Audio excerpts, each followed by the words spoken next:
They said I was lying until the judge slammed his gavel and ordered my mother-in-law to speak. She'd been laughing, her lawyer smirking beside her, but the sealed envelope on the bench had been waiting all along. When the USB drive played that first recording, the entire courtroom fell silent and the secret she'd hidden for 8 years exploded into the open.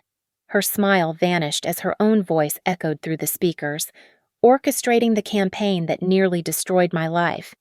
My name is Lena Hart, and I stood at the witness stand in Stonebridge County Courthouse, my right hand raised as I swore to tell the truth, the whole truth, and nothing but the truth. The irony wasn't lost on me. I'd been telling the truth for years, and nobody had believed me. Marjorie Whitaker sat at the defendant's table, her perfectly manicured nails drumming against the mahogany surface. Even now, facing a defamation and tortious interference lawsuit, she wore that infuriating smirk that had haunted my marriage. Her silver hair was styled in the same elegant bob she'd worn to every family gathering where she'd whispered poison about me to anyone who'd listen. Mrs. Hart, her lawyer, a sharp-suited man named Baker, stood up with theatrical slowness. You claim my client orchestrated a campaign to destroy your reputation. Yet we have text messages, social media posts, neighbors' testimonies, all suggesting you were the problematic one in the family. I kept my voice steady. Those messages and posts were fabricated or taken out of context. I have evidence. Evidence! Baker interrupted, his tone dripping with skepticism. Like the supposed conspiracy you've been claiming for years, the one nobody at Northbridge Analytics believed. My hands gripped the edge of the witness box.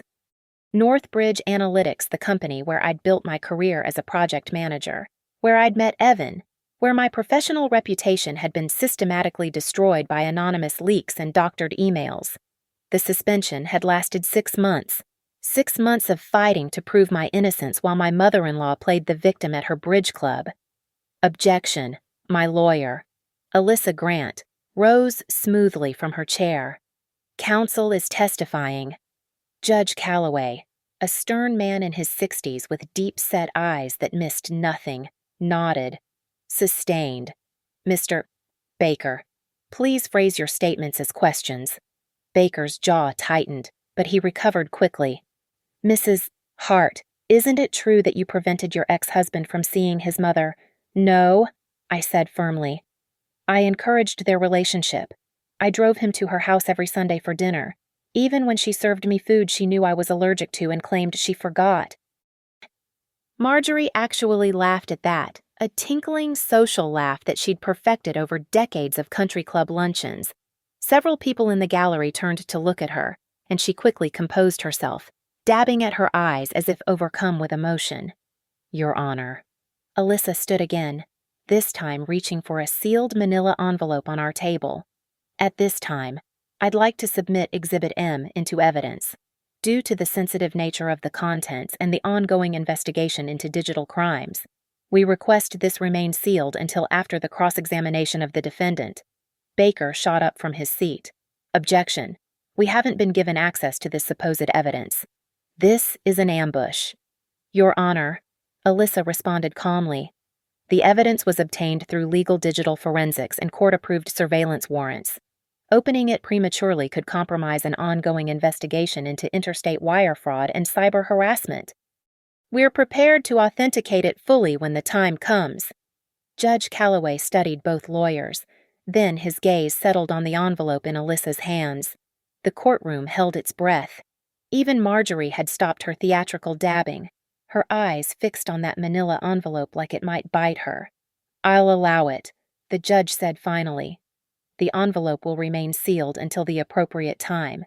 However, Ms. Grant, you'll need to establish foundation before we open it. Understood, Your Honor. Alyssa placed the envelope ceremoniously on the judge's bench, along with a small USB drive in a clear evidence bag. I caught Marjorie's eye as Alyssa returned to her seat.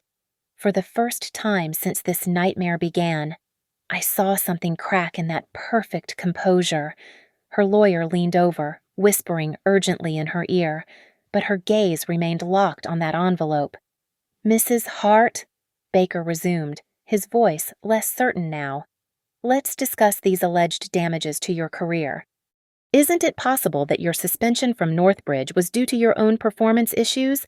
"My performance reviews were exemplary for 5 years," I replied, until anonymous emails started circulating, claiming I'd falsified my credentials and stolen proprietary data, emails that IT later confirmed were sent from spoofed addresses.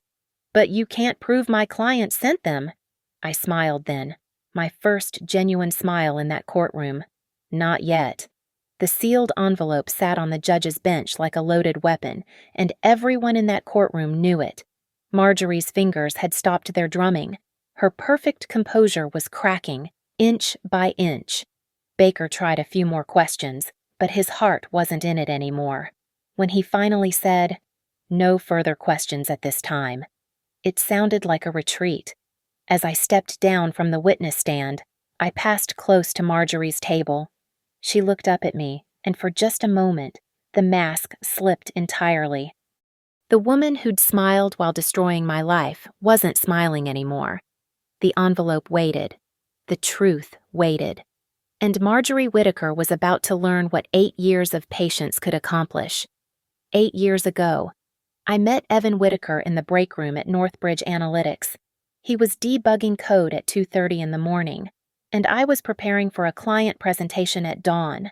We bonded over terrible vending machine coffee and the peculiar exhaustion that comes from loving a demanding job. 6 months later, we were married. I should have paid attention to the warning signs at our engagement party when Marjorie cornered me in the bathroom. "You move fast," she'd said, adjusting her pearls in the mirror. "Evan's always been impulsive, but I didn't think he'd settle for someone so ambitious." The way she said ambitious made it sound like a disease. "I love your son, Mrs. Whitaker," I'd replied, trying to build a bridge. "It's easy to love someone with a trust fund," she'd murmured, just loud enough for me to hear. After the wedding, things deteriorated quickly. Marjorie had a key to our house for emergencies. Evan insisted, and she used it liberally.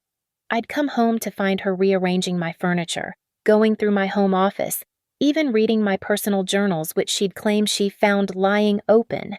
"Your mother read my diary," I told Evan one evening after finding her in our bedroom. "She's just trying to get to know you better," he said, not looking up from his laptop. "You're being paranoid." The gaslighting was subtle at first.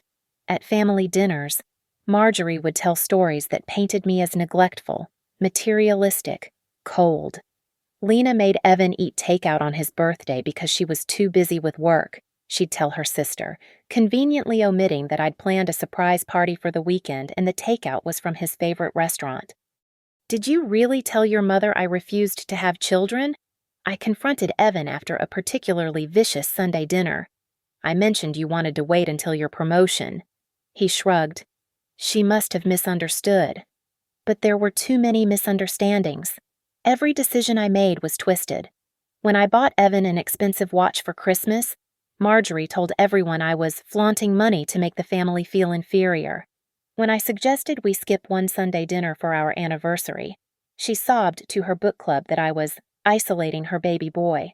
The rumors started appearing in places that mattered. At the Stonebridge Methodist Church, where Evan's family had been members for generations, people began giving me cold stares. The wives at the country club whispered when I walked by. Even at Northbridge, colleagues started asking if everything was okay at home. "Someone's been saying things about me," I told Evan one night, showing him a Facebook post from a church member about certain people who marry for money and control their husbands. "You're reading too much into it," he said. "Mom says you're being oversensitive because of work stress." "Your mother says," I stared at him. "When did you talk to your mother about our private conversations?" He couldn't meet my eyes. "She's just worried about us." The Facebook posts got more specific.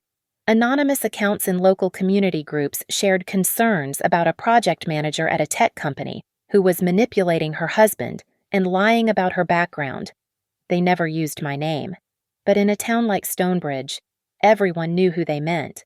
I started documenting everything: screenshots, dates, times. I created a folder labeled Evidence on my laptop, then moved it to a cloud drive when I realized Marjorie had been in my home office again. Why is your mother telling people I trapped you with a fake pregnancy?" I demanded one evening, showing Evan a screenshot from the Stonebridge Community Forum. "That's anonymous," he said weakly. "You don't know it's her. Who else would know about my missed period last month? Who else would know I took a pregnancy test?" His silence was answer enough. "You told her," I said, the betrayal cutting deep. "I shared something private with my husband, and you ran to tell your mother." "She's my mom," he said defensively. "We've always been close." "And what are we?" I asked. "What is this marriage if you can't keep anything between us?" He chose his mother. He always chose his mother. The pattern was clear, but I couldn't prove it. Every rumor, every whisper, every concerned post followed the same trajectory, starting from something only Marjorie knew, spreading through her network of church friends and bridge club members, then exploding across social media through anonymous accounts. By year 3 of our marriage, I was professionally successful but socially radioactive in Stonebridge. Evan grew distant, spending more time at his mother's house, coming home with his head full of her poison. "Mom thinks you should see someone," he said one night. "For your paranoia." I laughed, but it was bitter. "Your mother is systematically destroying my reputation, and I'm the one who needs therapy." "Listen to yourself," he said. "You sound crazy." That word, crazy. It would follow me for the next 5 years, carefully planted and cultivated by Marjorie Whittaker, but every seed she planted, every lie she spread, left a digital footprint. She just didn't know I was collecting them all. The email arrived at 9:15 on a Monday morning, while I was presenting quarterly projections to Northbridge's board of directors. My phone buzzed on the conference table, and I saw our HR director's name flash across the screen. My stomach dropped. "Excuse me," I said, my voice steady despite the growing dread. "I need to take this." In the hallway, I opened the email with trembling fingers. "Effective immediately. You are suspended pending investigation into allegations of credential falsification and intellectual property theft. Please report to HR within the hour."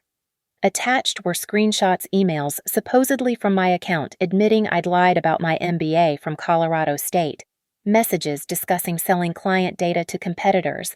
The timestamps showed 3:47 a.m. when I'd been asleep next to Evan. But the most damaging part was the source, concerned employee. I drove home in a daze, my hands shaking on the steering wheel. Evan was at his mother's house. Naturally. When I called him, Marjorie answered. "Oh, Lena," she said, her voice dripping with false sympathy. "Evan's in the shower. Is everything all right? You sound distressed." Put my husband on the phone. "There's no need for that tone," she said smoothly. Though I did hear some concerning news from Betty at church. Her daughter works in HR at Northbridge. Something about falsified credentials. The rage that filled me was white-hot and pure. "You did this." "Did what?" "Dear, I'm just repeating what I heard. Though it does explain why you were always so secretive about your background." I hung up and immediately called my lawyer, not for the divorce that was clearly coming, but for defamation. She listened to my story and sighed. "Without proof, it's her." "We have nothing," she said. "Anonymous complaints are nearly impossible to trace."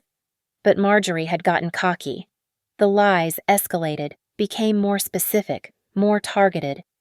A Facebook post in the Stonebridge Professional Women's Group claimed I'd been fired from my previous job in Denver for embezzlement, complete with a badly photoshopped news article. The problem, I'd never worked in Denver, and the article's source was a website that hadn't existed until a week before the post. I started fighting back systematically. I contacted Colorado State, got official transcripts sent directly to Northbridge's board. I pulled 5 years of performance reviews, client testimonials, everything that proved my worth. But for every fire I put out, 2 more started. The investigation dragged on for months. Anonymous tips kept arriving at HR, each more elaborate than the last. Someone claimed to have seen me meeting with competitors at a hotel in Denver.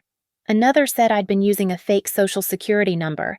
Each allegation required weeks to disprove, keeping me in suspension limbo. Evan moved back to his mother's house temporarily during my suspension. "Just until things calm down," he said, not meeting my eyes as he packed. "Mom thinks it's best." "Your mom thinks," I laughed bitterly. "Your mom is orchestrating this whole thing." "You're obsessed with blaming her," he said. "Maybe that's the real problem. This paranoia, this inability to take responsibility." That night, alone in our house, I made a decision. If Marjorie wanted to play digital warfare, I'd give her a war. I hired Diego Mendez through a discreet legal services firm. He wasn't cheap $5,000 just for the retainer, but his reputation for digital forensics was impeccable. "I need you to trace anonymous posts, emails, all of it," I told him at our first meeting. "Every lie has an origin point." "People think anonymous means untraceable," Diego said, pulling out his laptop. "But everyone leaves fingerprints. Digital ones are just harder to see." Within a week, he'd found patterns. The anonymous posts followed Marjorie's schedule, never during her Tuesday bridge clubs from 2 to 5 p.m., never during her Thursday church committees from 7 to 9 p.m. The writing style was consistent, slightly outdated grammar, double spaces after periods, specific phrases she used in her regular Facebook posts. "But the smoking gun," Diego said, pulling up a map of IP addresses. "Is this—" A cluster of anonymous posts all originated from the same IP range, the one belonging to Stonebridge Country Club, where Marjorie spent every Tuesday and Thursday. More specifically, from the ladies' card room where she held court with her bridge club. "It's not enough for court," Diego warned, "but it's a start." I went back to work after 6 months, cleared of all charges but with my reputation in tatters. Colleagues who'd once respected me now kept their distance. Clients requested different project managers. The whispers followed me everywhere. But I kept working with Diego, kept building my case. Every post, every rumor, every lie was cataloged and traced. Marjorie thought she was untouchable, hidden behind anonymous accounts and loyal friends. She was wrong. The divorce papers came as no surprise. Evan cited irreconcilable differences and mental instability. His mother had won that battle, turned her own son against his wife completely. But the war that was far from over. "I want to file charges," I told Alyssa after signing the divorce papers. "Defamation, tortious interference, intentional infliction of emotional distress. Everything." "You know she'll deny it all," Alyssa warned. "She's connected, respected. You're the outsider who just went through a messy divorce." I smiled, thinking of the growing folder of evidence Diego and I had compiled. Let her deny it. I'm done being defensive. It's time to go on the attack. "People think they're clever with burner phones," Diego said, spreading out printouts across my dining room table. "But they make one crucial mistake: they use them in patterns." It had been 3 months since I'd filed the lawsuit. Marjorie's response had been predictable complete denial, countersuits for harassment, and a fresh wave of anonymous attacks suggesting I was mentally unstable and seeking revenge for a failed marriage. But Diego had been busy. "Look at this." He pointed to a timeline. Every major anonymous post corresponds with a purchase at the Walgreens on 5th Street. Small purchases: gum, magazines always paid in cash, always between 10 and 11 a.m. "Marjorie's Pilates class ends at 9:45, I said, connecting the dots. "Exactly. And here's where it gets interesting." He pulled up security footage he'd legally obtained through Discovery. "She's careful, always pays cash for the phones, but she's creature of habit. Same Walgreens, same clerk, same brand of prepaid phone." The digital forensics were building a compelling picture. Diego had tracked the anonymous accounts through linguistic analysis. Marjorie's writing quirks were like fingerprints. The double spaces after periods, her peculiar use of semicolons, her tendency to write towards instead of toward. "But we need something definitive," I said. "Something she can't deny." That's when I had the idea. What if we give her something irresistible to share? Diego raised an eyebrow. A honeypot. Exactly. Create false information that only she could have access to, then watch where it goes. We crafted the perfect bait. I created a fake document about my falsified credentials, a confession letter admitting everything Marjorie had been claiming. But embedded in the document was invisible tracking code, what Diego called a canary token. The trick was getting it to Marjorie without raising suspicion. That's where her cleaning lady, Rosa, unknowingly helped. Rosa cleaned both Marjorie's house and mine. I'd kept her after the divorce out of spite. Really. I left the document in my home office trash, printed on distinctive letterhead, knowing Rosa would mention it to Marjorie. She always did share concerning things about me with her other employer. 3 days later, the token pinged. Got her, Diego said, calling me at 11:30 p.m. The document was accessed from Marjorie's home IP address at 8:17 p.m., then again from the country club at 2:15 p.m. The next day, can you track where it went from there? Already did. It was uploaded to 3 Facebook groups within an hour: Stonebridge Community Watch, Colorado Professional Women's Network, and a private group called Concerned Citizens of Stonebridge. But Marjorie had made a crucial error. When she'd photographed the document to share it, she'd included a reflection in the letterhead's glossy surface, a partial image of her distinctive reading glasses and her monogrammed bracelet. It's still not enough, Alyssa warned when I showed her. A good lawyer will create reasonable doubt. That's when Diego found the goldmine. I've been analyzing the metadata from all the anonymous posts, he said, pulling up his laptop. Most people don't realize that when you create a Facebook account, even a fake one, it leaves traces, the recovery emails, the phone numbers for 2-factor authentication. He showed me a web of connections. The anonymous accounts all had recovery emails that traced back to a single domain, one registered to the Stonebridge Bridge Club's newsletter service. But here's the smoking gun, Diego continued, pulling up an audio file. Remember those VoIP calls to HR at Northbridge, the ones with anonymous tips about you? I nodded, my heart racing. VoIP calls can be traced and recovered if you know where to look, and if someone's not using a VPN, which Marjorie wasn't. He clicked play. Marjorie's voice filled the room, clear as day. I need to report some concerning information about an employee, Lena Hart in project management.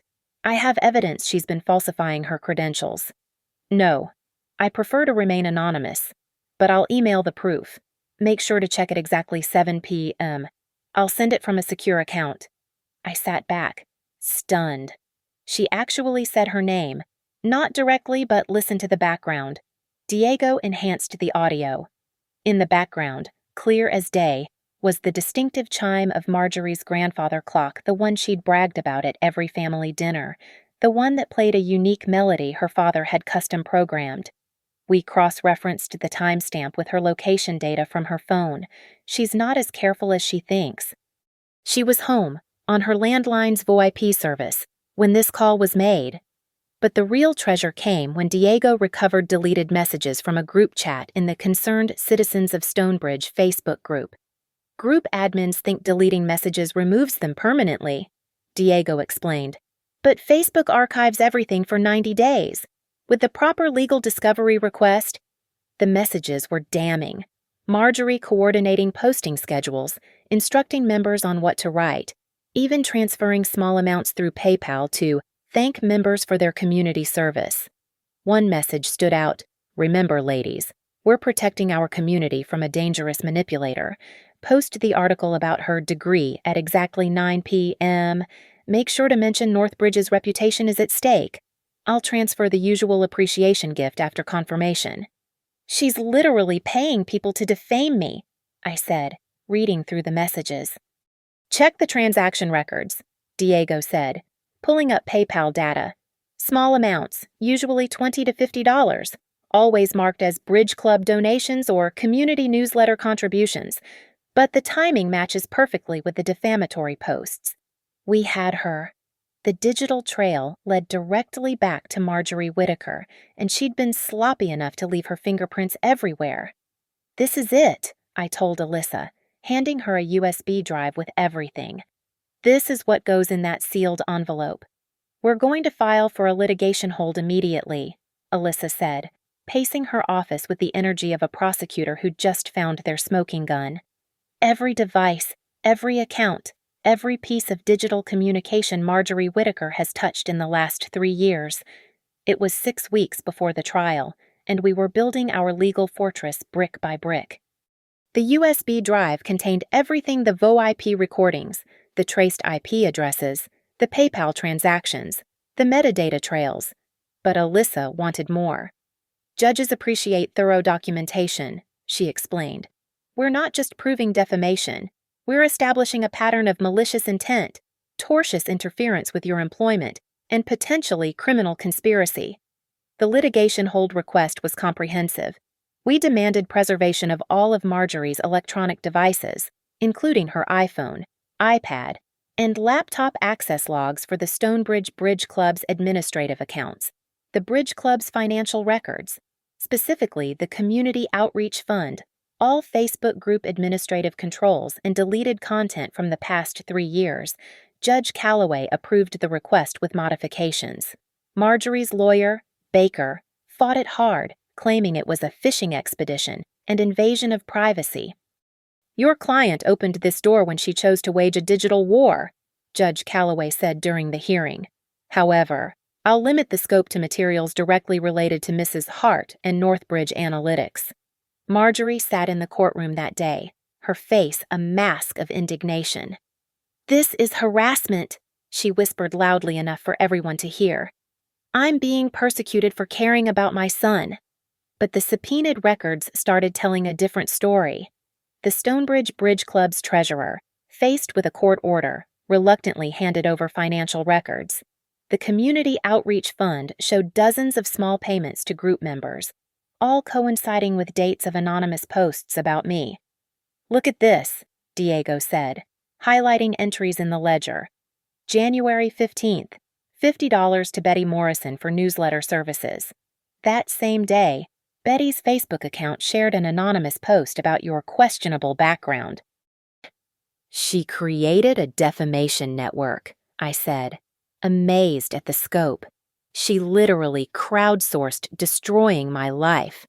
But Marjorie wasn't going down without a fight. 2 weeks before trial, a new wave of anonymous posts appeared, these more vicious than ever. They claimed I was fabricating evidence and manipulating the legal system. One even suggested I'd hired someone to hack into innocent people's accounts. She's panicking, Alyssa observed. This is good. Panicked people make mistakes. And Marjorie made a big one. Diego had been monitoring the new posts in real time. She's using a VPN now, he said. But she forgot one thing. The Bridge Club's Wi-Fi router still logs MAC addresses the unique identifier for each device. He pulled up the logs. Same MacBook Pro accessing the router every time these posts go up. And guess whose MacBook was registered with the club's IT system? The final piece came from an unexpected source. Rosa, the cleaning lady, approached me one evening as I was leaving the grocery store. Mrs.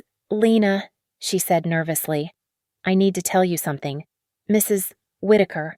She asked me to do something. She wanted me to plant something in your house, a USB drive with evidence on it.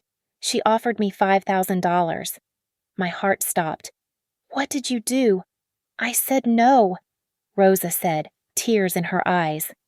But she kept pushing. She said you were dangerous, that you'd hurt Mr. Evan. I knew it wasn't true. You were always kind to me. Would you testify to this? Rosa nodded. She made the same offer to 2 other cleaning ladies in town. We all talk. Maria recorded her conversation with Mrs. Whittaker on her phone. She was scared and wanted proof in case something happened. I called Alyssa immediately. This was witness tampering, attempted evidence planting criminal charges, not just civil. We need to file an emergency motion, Alyssa said. This changes everything. The emergency hearing was scheduled for the next morning. Marjorie showed up with Baker and 2 additional lawyers, their faces grim. When Rosa's recorded conversation played in the judge's chambers, Marjorie's lead attorney actually winced. On the recording, Marjorie's voice was clear. Just leave it in her desk drawer when you clean Thursday. Make sure it's deep in the back. The police will find it when they search. 5,000 cash. Untraceable. She'll finally get what she deserves for ruining my son's life." Judge Calloway's expression was stone. "Mrs. Whitaker, this is extremely serious. This recording suggests attempted criminal frame-up." "That's not me," Marjorie said weakly. "That could be anyone." "We can have a voice analysis expert verify it," Alyssa offered. "We're also prepared to present 2 additional witnesses who received similar offers." Baker requested a recess to confer with his client. When they returned, his face was pale. "Your Honor, we'd like to discuss a potential settlement." "No," I said, surprising everyone, including Alyssa. "No settlement. I want this on record. I want a trial. I want the truth exposed in open court." Judge Calloway nodded slowly. "That's your right. Mrs. Hart, we proceed to trial as scheduled. However," he turned to Marjorie, "I'm issuing a restraining order effective immediately. You are not to contact Mrs. Hart, post about her online, or communicate about her to third parties. Any violation will result in immediate arrest." Marjorie's carefully constructed world was crumbling. The Bridge Club had already suspended her pending investigation. The country club was reviewing her membership. Even her church friends were distancing themselves. But we weren't done. The USB drive with all our evidence was ready, sealed in its envelope, waiting for its moment in court.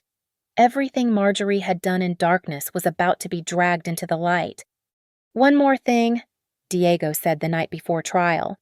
"I recovered something interesting from her deleted emails." He showed me a message Marjorie had sent to herself, a draft, never sent to anyone else. It was dated 3 years ago, right after I'd married Evan. "She thinks she's won by marrying my son, but I'll destroy her, piece by piece. No one will believe her. By the time I'm done, even Evan will think she's crazy. This is war." "She documented her own intent," I said, stunned. "Narcissists often do." Diego replied, "They can't help but admire their own plans." I looked at the USB drive one last time before heading to court. 8 years of pain, lies, and gaslighting, all condensed into a few gigabytes of truth. Tomorrow, Marjorie Whitaker would face her reckoning. The courtroom was packed. Word had spread through Stonebridge about the trial, and everyone wanted to witness the showdown between the unstable ex-wife and the pillar of the community. I recognized faces from Northbridge, the country club, even the grocery store. They'd all heard Marjorie's version of events for years. Today, they'd hear mine. "Mrs. Hart," Baker began his cross-examination with theatrical confidence. "You claim my client orchestrated an elaborate conspiracy to destroy your reputation. Do you realize how that sounds?" "I realize how it sounds," I replied calmly. "That's why she was so successful for so long. It sounds unbelievable that a 61-year-old grandmother would wage digital warfare against her daughter-in-law. Yet you have no direct evidence linking my client to these anonymous posts." "That's not true. We have IP addresses, device fingerprints, linguistic analysis." "Circumstantial," Baker interrupted. "Could have been anyone at the Bridge Club. My client can't control what her friends do." Marjorie nodded sagely from the defendant's table, playing the wounded matriarch perfectly. Several of her Bridge Club friends sat in the gallery, their faces masks of sympathy for poor, persecuted Marjorie. "Let's talk about your mental state," Baker continued. "You've been obsessed with my client for years, haven't you? Following her, documenting her every move." "I documented the attacks against me," I corrected. "There's a difference between paranoia and pattern recognition." "You hired a private investigator to spy on a grandmother." "I hired a digital forensics expert to trace criminal harassment." Baker pulled out a stack of papers. "These are your medical records from 3 years ago. You were prescribed anti-anxiety medication. Were you having paranoid thoughts?" "I was having anxiety because someone was systematically destroying my life," I said, keeping my voice steady. "Medication helped me cope while I gathered evidence." "Or maybe," Baker said, moving closer to the witness stand, "the medication was because you were imagining threats that didn't exist." Creating an elaborate fantasy where you're the victim and my client is some sort of mastermind villain.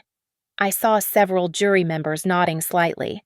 This was Marjorie's strategy: paint me as delusional, unstable, the crazy ex-wife who couldn't accept her failed marriage. Your Honor, Alyssa stood. If counsel is going to make medical arguments, perhaps we should discuss the defendant's own prescription history, specifically her Ambien prescription and the correlation between her dosage increases and the timing of late-night posts. Baker's face flushed. Objection. Relevance. Goes to state of mind and capacity. Alyssa replied smoothly. I'll allow it. Judge Calloway ruled. The tide was turning, but Baker wasn't finished. He pulled out printed screenshots of my own social media. You posted, quote, "Some people deserve everything that's coming to them." Sounds threatening, doesn't it? That was about a character on a TV show, I said. The next post literally discusses the season finale of Breaking Bad. Nervous laughter rippled through the courtroom. Baker's jaw tightened. Let's discuss your work situation. He pivoted. You claim my client sabotaged your career, but isn't it true you were already having performance issues? No. My reviews were exemplary until the anonymous complaints started. Yet you were suspended for 6 months, based on falsified evidence that was later disproven. But the damage was done, wasn't it? You lost standing at work, lost your marriage, lost your social connections. You needed someone to blame. I needed the truth, I said firmly. And I found it. Baker smiled condescendingly. You found what you wanted to find. A conspiracy theory that explained all your failures. That's when Alyssa stood again. Your Honor, if counsel is finished with his characterization of my client's mental state, perhaps it's time to examine the actual evidence. She gestured to the sealed envelope on the judge's bench. We've established foundation. The defense has presented their theory. Now, let's see the facts. Baker objected immediately. We haven't had access to this supposed evidence because it contains ongoing criminal investigation materials. Judge Calloway interrupted. I've reviewed the authentication documents. I'm satisfied with the foundation. He picked up the envelope. However, before we proceed, I want to ask Mrs. Whitaker directly. Everyone turned to look at Marjorie. She sat straighter, her hands folded primly. Mrs. Whitaker, the judge said, you've heard the allegations against you. This is your opportunity, before we open this evidence, to clarify your involvement. Did you create or coordinate any anonymous posts about Mrs. Hart? Marjorie's voice was strong, indignant. Absolutely not, Your Honor. I'm a grandmother, a church volunteer, a bridge club member. I don't even understand half of this computer nonsense they're talking about. Lena has always been unstable, jealous of my relationship with my son. This is her revenge for a marriage that failed because of her own issues. Several of her supporters nodded in the gallery. One woman actually whispered, Poor Marjorie. I see, Judge Calloway said. And you maintain you had no involvement in any communications to Mrs. Hart's employer? None whatsoever. I don't even know where she works exactly. Some tech company downtown. Why would I care? And the Bridge Club's Community Outreach Fund? We support various local causes, Marjorie said smoothly. Newsletter printing, community bulletins, all perfectly legitimate. If members chose to voice concerns about someone they felt was dangerous, that's their First Amendment right. She was good, calm, reasonable, just a concerned citizen and loving mother. Several jury members seemed sympathetic. Very well, Judge Calloway said. Your position is clear. Mrs. Whitaker, you've stated under oath that you had no involvement in creating, coordinating, or disseminating anonymous communications about Mrs. Hart. That's correct, Marjorie said confidently. And you've never contacted her employer. Never. Never offered money to anyone to post about her or plant evidence. A flicker of uncertainty crossed her face, but she recovered. Absolutely not. That's absurd. Judge Calloway nodded slowly. Court reporter, please note that Mrs. Whitaker has made these statements under penalty of perjury. He picked up the envelope, his fingers on the seal. "We'll now examine Plaintiff's Exhibit M." The courtroom held its breath. Marjorie's lawyer leaned over, whispering urgently in her ear. Her bridge club friends shifted uncomfortably in their seats. I caught Marjorie's eye. For 8 years, she'd hidden behind anonymous accounts, fake names, and willing accomplices. She'd smiled while destroying my life, confident she'd never be caught. That smile was gone now, replaced by something I'd never seen before. Fear. Judge Calloway broke the seal on the envelope with deliberate precision. The sound seemed to echo through the silent courtroom. He pulled out the USB drive and a stack of authenticated documents, his expression growing more severe as he scanned the cover sheet. "Bailiff, please set up the audio-visual equipment," he ordered. "We'll be reviewing digital evidence." Marjorie's hands, which had been folded so primly, began to tremble slightly. Baker stood up. "Your Honor, we object to—" "Sit down, Mr. Baker," Judge Calloway said curtly. "Your client has made statements under oath. She'll have the opportunity to explain any contradictions." The first piece of evidence appeared on the courtroom's large screen. It was the network map Diego had created, showing the web of anonymous accounts all traced back to specific IP addresses. "Mrs. Whitaker," Judge Calloway said, "this shows anonymous posts originating from your home IP address. Can you explain this?" I don't understand technology," Marjorie stammered. "Maybe someone hacked my internet." Between the hours of 8 and 11 p.m., on January 15th, January 22nd, February 3rd, the judge read from the timeline. "You're saying someone consistently hacked your internet on Tuesday and Thursday evenings." "It's possible," she said weakly. "Let's listen to something," Judge Calloway said, nodding to the bailiff. The VoIP recording filled the courtroom. Marjorie's voice, clear and unmistakable. "I need to report some concerning information about an employee, Lena Hart in project management. I have evidence she's been falsifying her credentials. No, I prefer to remain anonymous, but I'll email the proof. Make sure to check at exactly 7 p.m. I'll send it from a secure account." The color drained from Marjorie's face. Several of her bridge club friends exchanged shocked glances. "That's not... that could be anyone," Marjorie said desperately. "Should we perform voice analysis?" Judge Calloway asked. "Or would you like to revise your earlier statement?" Baker jumped up. "Your Honor, we need a recess to—" "No," Judge Calloway said firmly. "Mrs. Whitaker, I'm asking you directly. Is that your voice calling Northbridge Analytics?" The courtroom was utterly silent.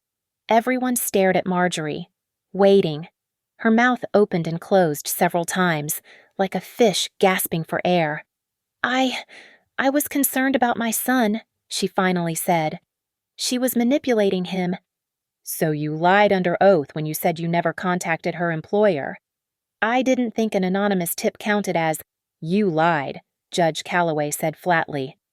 "Continue with the evidence, Ms. Grant." Alyssa stood, taking control of the presentation. "Your Honor, we'll now show the PayPal transactions from the Bridge Club's account." The screen filled with transaction records. Payment after payment to Bridge Club members, all marked as community service or newsletter support, all coinciding with dates of defamatory posts. Betty Morrison, $50, January 15th. Alyssa read. The same day Betsy Colorado 1960 posted alleging Mrs. Hart was under investigation for embezzlement. Margaret Chen, $75. February 3rd. That evening, Concerned Citizen 44 shared fabricated screenshots of Mrs. Hart's supposedly falsified transcripts. "This is ridiculous," Marjorie burst out. "Those were legitimate club expenses." "Then you won't mind explaining this," Alyssa said, pulling up the Facebook group administrator messages Diego had recovered. The deleted messages appeared on screen. Marjorie's account, clearly visible, coordinating the attacks. "Remember, ladies, we're protecting our community from a dangerous manipulator. Post the article about her degree at exactly 9 p.m. Make sure to mention Northbridge's reputation is at stake. I'll transfer the usual appreciation gift after confirmation." Gasps echoed through the courtroom. One of Marjorie's bridge club friends stood up and quietly left. "These are fabricated," Marjorie shouted, all pretense of composure gone. "She hired hackers. She's framing me. Mrs. Whitaker," Judge Calloway said sternly. "These messages were obtained through legal discovery from Facebook's servers. Are you suggesting Facebook fabricated them?" But the worst was yet to come.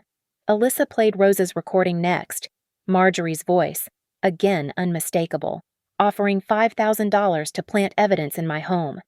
"Just leave it in her desk drawer when you clean Thursday. Make sure it's deep in the back. The police will find it when they search. 5,000 cash. Untraceable. She'll finally get what she deserves for ruining my son's life." The courtroom erupted. Even Baker looked stunned. Judge Calloway had to gavel for order multiple times. That's taken out of context," Marjorie said desperately. "What context?" Judge Calloway asked. "Makes attempting to frame someone acceptable. She was destroying my son. She turned him against me. I was protecting my family." By committing crimes, the judge asked. Marjorie's carefully constructed mask finally shattered completely. "You don't understand. She came into our lives, this nobody from nowhere, and poisoned my son against me. Everything I built, our family's reputation. She was destroying it with her presence. I couldn't let her win." "So you decided to destroy her first," Judge Calloway said. "I did what any mother would do," Marjorie shouted. "I protected my son from a gold-digging manipulator who—" "Mrs. Whitaker," the judge interrupted. "You've just confessed to defamation, conspiracy, and attempted evidence tampering. I strongly advise you to stop talking." Baker practically pulled Marjorie back into her chair, whispering frantically in her ear. But the damage was done. Everyone had heard her admit it. Judge Calloway turned to me. "Mrs. Hart, is there anything you'd like to add?" I stood slowly, looking directly at Marjorie. "For 8 years, you made me question my own sanity. You turned my husband against me, destroyed my reputation, nearly ruined my career. You made me feel crazy for seeing patterns that were real, for documenting attacks that were happening. You gaslit an entire community into believing I was unstable." I paused, letting the weight of those words settle over the courtroom. "But the truth has a way of surfacing," I continued. "Every lie you told, every post you orchestrated, every dollar you paid to destroy me, it all left a trail.